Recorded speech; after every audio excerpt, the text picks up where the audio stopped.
여러분, 한 가지 질문을 드리겠습니다. 우리가 진실을 판단할 때 가장 먼저 믿는 건 무엇일까요? 사람의 말, 증거, 아니면 우리의 감정. 최근 대한민국을 뜨겁게 달군 사건이 있습니다.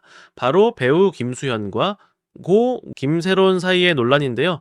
미성년자 시절 교제 의혹, 조작된 증거 논란, 그리고 양측의 엇갈리는 주장까지. 자, 이 사건은 단순한 스캔들을 넘어 심리학적으로도 흥미로운 분석 지점을 제공합니다. 오늘은 이 논란을 심리학적 관점에서 해석하며 우리가 진실을 어떻게 받아들이는지 이야기해 보겠습니다. 끝까지 들어보시면 여러분도 이 사건을 새로운 시각으로 바라볼 수 있을 겁니다. 김수현과 김세론, 두 사람의 관계는 처음엔 단순한 동료 관계로 알려졌습니다. 하지만 김세론 유족 측은 미성년 시절부터 교제했다고 주장하며 카카오톡 대화와 사진 등을 증거로 제시했죠. 반면 김수현 측은 이를 전면 부인하며 성인이 된 이후에야 교제했다고 반박했습니다.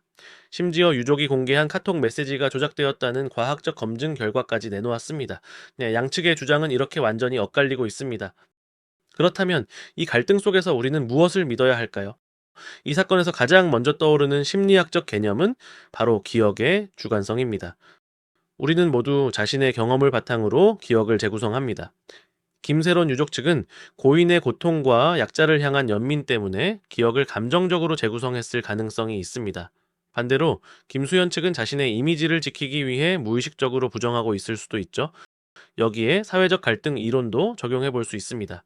양측 모두 자신의 입장을 고수하며 서로를 설득하려 하지만 이 과정에서 감정적인 대립이 더 깊어지고 있습니다. 결국 진실은 점점 더 멀어지는 것이죠. 이 사건이 더욱 복잡해진 이유 중 하나는 바로 군중 심리입니다.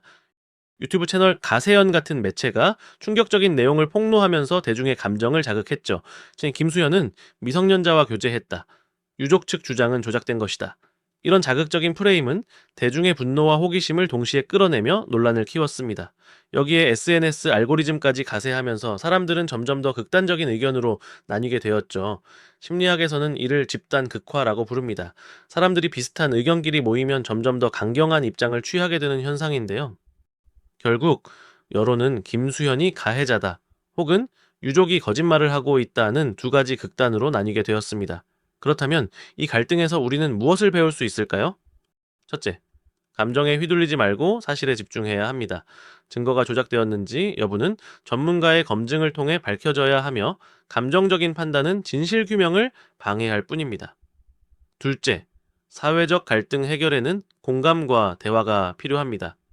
심리학자 칼 로저스는 인간 중심적 접근법을 통해 갈등 해결에서 공감의 중요성을 강조했습니다. 양측 모두 상대방의 입장을 이해하려는 노력이 필요합니다. 셋째, 군중 심리에 경계해야 합니다. 우리는 종종 대중의 의견에 휩쓸려 자신만의 판단력을 잃곤 합니다. 하지만 진실은 언제나 복잡하며 단순히 한쪽 편만 드는 것은 문제를 해결하지 못합니다. 여러분이라면 이 사건에서 누구를 믿으시겠습니까? 진실은 단순하지 않습니다. 그리고 때로는 우리가 진실이라고 믿는 것이 우리의 감정이나 선입견에 의해 왜곡되기도 하죠. 이번 사건은 단순히 연예계 스캔들이 아닙니다. 이는 우리가 진실과 갈등을 어떻게 다루어야 하는지에 대한 중요한 교훈을 제공합니다. 자, 여러분도 이 사건에 대해 생각해 보세요. 그리고 한 가지 질문을 스스로에게 던져보세요. 나는 지금 사실을 보고 있는가? 아니면 감정을 보고 있는가? 2025년, 우리는 더 많은 진실에 가까워질 수 있기를 바랍니다.